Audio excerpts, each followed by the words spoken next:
Од вчера, Оризот со закон стана стратешка државна култура, отколку пратениците на последната пленарна седница ги усвоија измените на Законот за стокови резерви, иницирани од Министерството за земјоделство.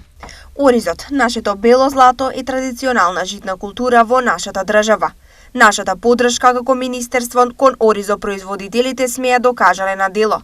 Останува нејасно зошто беше потребна оваа блокада на законот, кога истиот можеше да се донесе многу порано.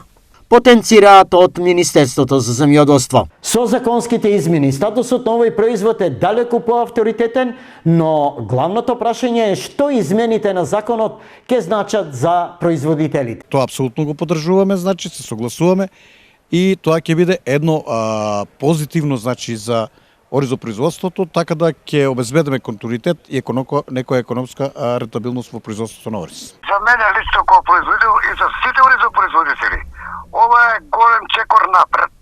Што значи интервентен откуп, Агенција за стоковите резерви, средства и бюджета ќе го откупат. Тоа е голем плюс и на откупувачите малци ќе се ставе крај со ова.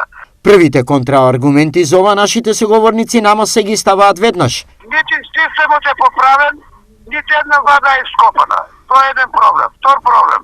Субвенциите 2023 сега се најпотребни за првата служба. Производна цена. Без производна цена, ако му текне некој 20 години, производна цена ако е 35, да се направи нова производна